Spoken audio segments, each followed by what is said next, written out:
நம்ம அஜித் சாருடைய விடாமுயற்சி திரைப்படம் பார்த்தீங்கன்னா, ஆரம்பமானதுல இருந்தே பல பிரச்சனைகள சந்திச்சுட்டு இருக்கு. படத்துடைய படப்பிடிப்பு சரியாக நடக்கவில்ல. அதன் பிறகு பார்த்தீங்கன்னா, அஜித் சாருடைய தந்தையின் மறைவு அப்படி இப்படின்னு நெறைய நாட்கள் படப்பிடிப்பு நடத்தாமலேயே ஒரு சில பிரச்சனைகள இந்த படம் சந்தித்துக் கொண்டே வந்தது. ஒரு வழியாக பார்த்தீங்கன்னா, ஒரு 3 மாதத்திற்கு முன்பே இந்த படப்பிடிப்ப படக்குழு முடிச்சுட்டாங்க. அதுக்கப்புறம் போஸ்ட் புரொடக்ஷன் வேலைகள் எல்லாமே பரபரப்பாக போச்சு. இதற்கிடையில படத்துடைய ரைட்ஸ் பிரச்சனை வேற.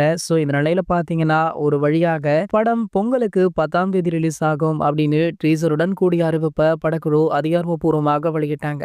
ரசிகர்களுமே பெருமூச்சு விட்டு இந்த படத்தை செலிப்ரேட் பண்ணவும் ஆரம்பிச்சாங்க. இந்த நிலையில பாத்தீங்கன்னா திடீர்னு நியூ இயர் ஸ்பெஷலாக படம் தள்ளி போகுது அப்படின்ற அறிவிப்பை வெளியிட்டாங்க.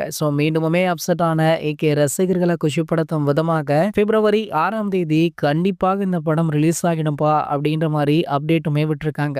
இந்த அப்டேட் பாத்தீங்கன்னா ட்ரைலருடன் வெளியாச்சு. இதனடுத்து பாத்தீங்கன்னா படத்துடைய செகண்ட் சிங்கிள் ட்ராக் பாடலான பத்திக்கிச்சு அப்படின்ற பாடல் வெளியாகி பட்டி தொட்டி எங்கும் பட்டை கிளப்பிட்டு இருக்கு. இந்த நிலையில இந்த படத்துல மொத்தம் 3 பாடல்கள் இருக்காம். இன்னொரு பெப்பி சாங் இருக்கு அப்படின்ற தகவல் வெளியாகி இருக்கு. இந்த அப்டேட்டை எப்போ வெளியிடுவாங்க அப்படின்றது தெரியல. வெயிட் பண்ணி பார்க்கலாம் என்ன நடக்குது அப்படின்றத. இது போன்ற நம்ம அதிசர பத்தி வெளியாகிற அனைத்து செய்திகளுமே நீங்கள் உடனே தெரிஞ்சுக்க நம்மளுடைய சினிமா குட்டா அப்படின்ற நம்ம சேனலை சப்ஸ்கிரைப் பண்ணிக்கோங்க.